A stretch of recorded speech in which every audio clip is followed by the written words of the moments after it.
The Greek Coastguard threw migrants overboard to their deaths, witnesses say. Now, I want to stop the boats.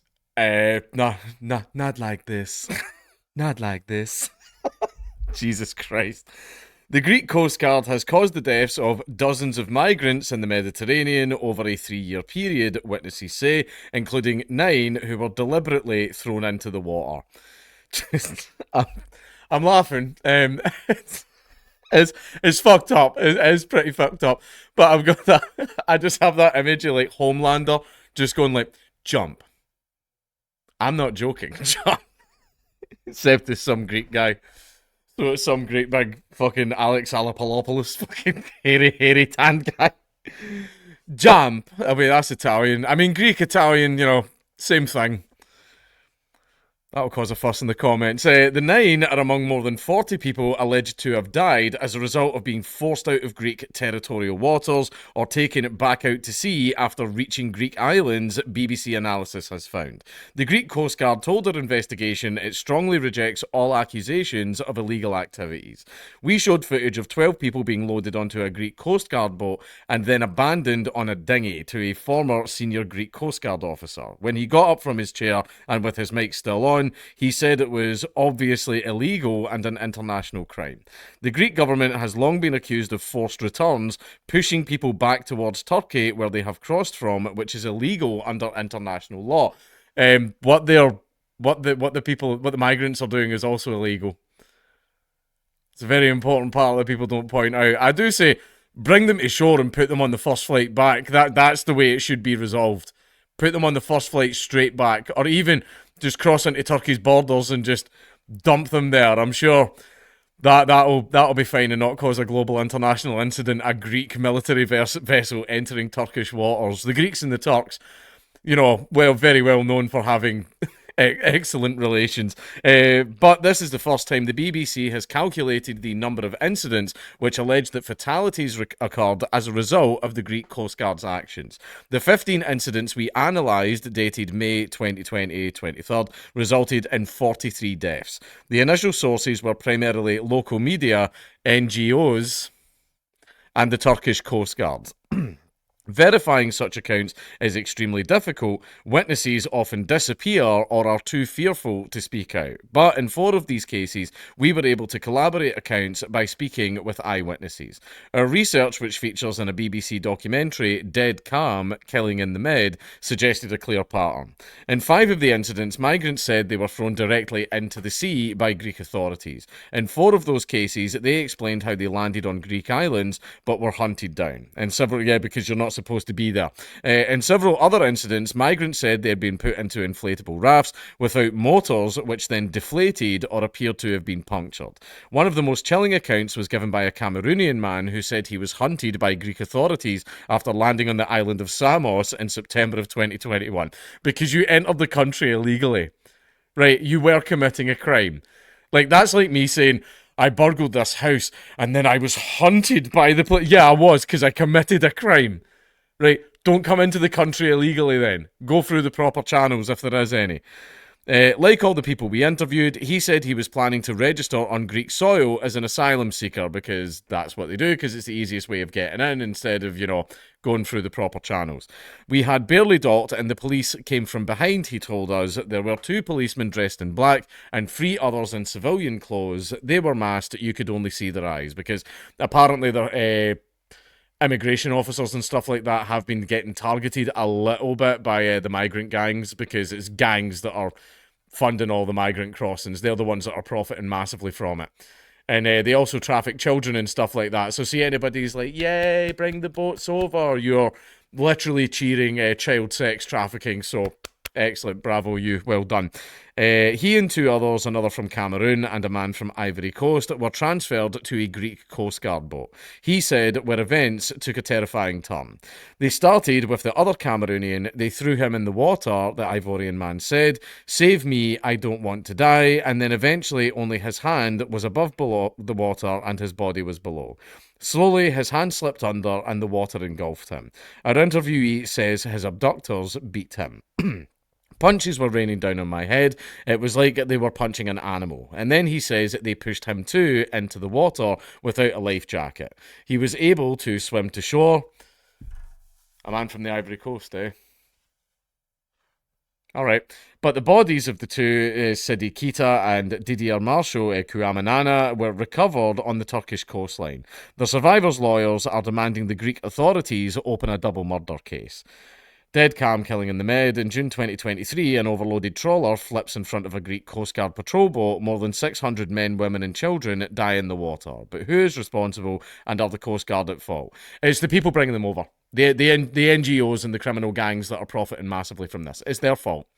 They're the ones encouraging it. They're the ones enabling it. Right? This is the same as like if a burglar's breaking into a house and the police come up to catch him and he jumps out the second floor fucking like window to get away from them and kills himself on the ground. That's the burglar's fault. It's the burglar's fault for doing that. Don't do anything dangerous like that. You brought your kids on the boat. You're an idiot. You're an idiot and an irresponsible parent then. Another man from Somalia told the BBC how in March 2021 he had been caught by the Greek army on arrival on the island of Chios and then handed him to the Greek Coast Guard. He said the Coast Guard had tied his hands behind his back before dropping him into the water. There's no way you survived that. You didn't survive that. That crap. They threw me zip-tied in the middle of the sea. They wanted me to die. There's no way you survived that. You didn't, like, they threw you zip-tied with your hands behind your back in the sea. You're dead. You've got like a minute and a half, maybe. But here you are still alive. Yeah, I'm starting to doubt a lot of these stories. He said he managed to survive by floating on his back. A black guy. No, I'm not saying, right, I'm not trying to make a meme here. Black people have greater bone density and stuff like that, which is why there's so many jokes about black people in the pool. So you didn't float. That's the problem. That's why black people like drown a lot more than white people. I'm not trying to pull in here. That's just a fact. That is literally just a fact. But before one of his hands broke free from the ligature. By the way, have you seen it? Right, his hands broke free from the ligature.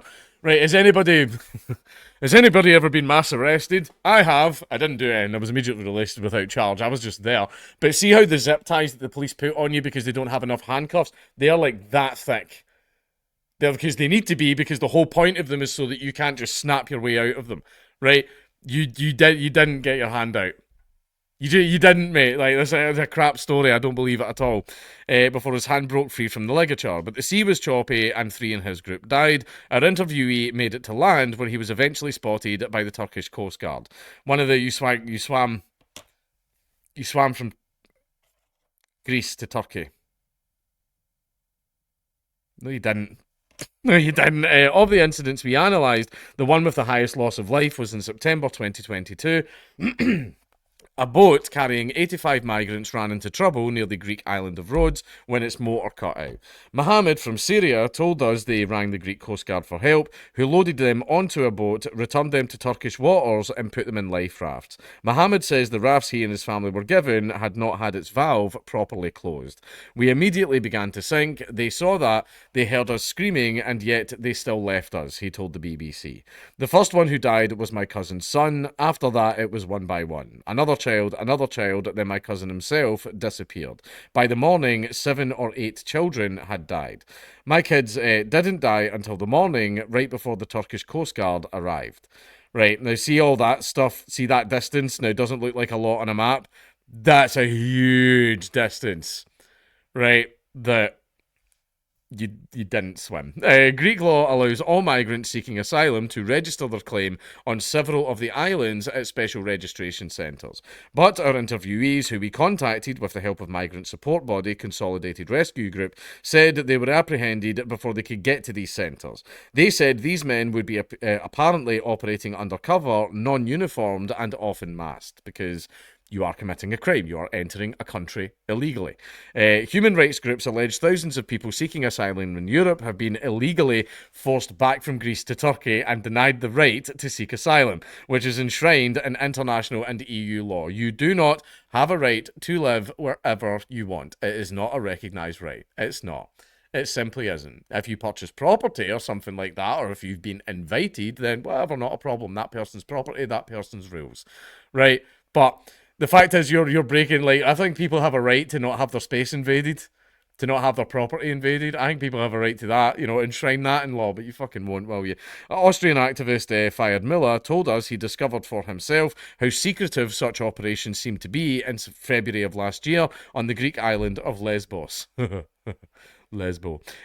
Driving towards the location of an alleged forced return after a tip-off, he was stopped by a man in a hoodie, who was later revealed to work for the police. He said the police then attempted to delete the footage of him being stopped from his dashcam and charge him with resisting a police officer. Ultimately, no further action was taken. 2 months later, in a similar place, Mr. Miller managed to film a forced return published by the New York Times. A group, which included women and babies, was unloaded from the back of an unmarked van and marched down a jetty onto a small boat. They were then transferred onto a Greek Coastguard vessel further away from the coastline, taken out to sea and put on a raft where they were left to drift. Were they? I have no idea. But anyway, they were later rescued by the Turkish Coastguard. The reason I'm doubting so much of this, now maybe it did happen, and if it did, it's fucking terrible. Please do not do that. And like I said earlier, I want to stop the boats, not that fucking badly. But some of these stories, yeah. I'm questioning a lot of them. We showed this footage, which the BBC has verified, to Dimitris Baltikos, the former head of special operations with the Greek Coast Guard. During the interview, he refused to speculate about what the footage showed, having denied earlier in our conversation that the Greek Coast Guard would ever be required to do anything illegal. But during a break, he was recorded telling someone out of shot in Greek, "I haven't told them much, right? It's very clear, isn't it? It's not nuclear physics. I don't know why they did it in broad daylight. It's obviously illegal. It's an international crime." Oh dear. Oh dear. Greece's Ministry of Maritime Affairs and Insular Policy told the BBC the footage is currently being investigated by the country's independent National Transparency Authority. An investigative journalist we spoke to, based on the island of Samos, says she began chatting with a member of the Greek Special Forces via the dating app Tinder. When he rang her from what he described as a warship, Romy van Barsen asked him about his work and what happened when his forces spotted a refugee boat. Never fucking tell things to a woman, Jesus, especially one you've just met. See how, oh, I've got an important job and I'm going to tell her all the cool things. No, don't discuss that with her. Don't tell her that. Don't tell anyone that shit. They just use it against you. Jesus. He replied that they drive them back and said such orders were from the minister, adding they would be punished if they failed to stop a boat. Greece has always denied so-called pushbacks are taking place. Greece is an entryway into Europe for many migrants. Last year, there were 263,048 sea arrivals in Europe, with Greece receiving about over 40,000 of those. Turkey signed a deal with the EU in 2016 to stop migrants and refugees crossing into Greece, but said in 2020 it could no longer enforce it. We put the findings in our investigation to the Greek Coast Guard. It replied that its staff worked tirelessly with the utmost professionalism, a strong sense of responsibility, and respect for human life and fundamental rights, adding that they were in full compliance with the country's international obligations. It added it should be highlighted that from 2015 to 2024, the Hellenic Coast Guard had rescued 250,000 refugees slash migrants and in 6,161 incidents at sea. The impeccable execution of this noble mission has been positively recognised by the international community. The Greek Coast Guard has previously been criticised for its role in the biggest migrant shipwreck on the Mediterranean for a decade. More than 600 people are feared to have died after the Adriana sank in Greece's demarcated rescue area last June. Greek officials have insisted the boat was not in trouble and was safely on its way to Italy, and so the Coast Guard did not attempt a rescue. Now, does this actually happen? Maybe. maybe it actually does. Right, and like I've said, in the video, I want to stop the boats not that fucking badly. Let's not literally murder people. Let them come ashore, but then stick them on the first plane home, after giving them a massive fine, which they will be required to pay if they ever come back to the country. I think that's the way to do it, and you're able to seize it out their wages. That I believe that's the way to do it. And then if they don't pay it, they go to jail. Aye, just automatic prison sentences. Fingerprint them, do all that stuff. Automatic prison sentences if they ever return. Now, the fact is that even though it is Greece, Greece isn't a third world country. I mean, it was for a while after they just run out of money. Like the whole country. But even with all that, I find it highly dubious that the Coastguard and like who are essentially the sea police or whatever are going to like murder someone, like straight up murder someone. I do doubt that. I don't know. I don't know. I don't like, especially with some of the stories I heard in this. Some of them were clear bullshit. Some of them could have happened and there was video evidence, but I think maybe that was a turnaround. I'm saying I don't know. I have no idea. If they are murdering people, then don't fucking do that. That's fucking horrible. Please stop. But, you know, I think there's maybe a little bit of truth, but there's also a lot of lies.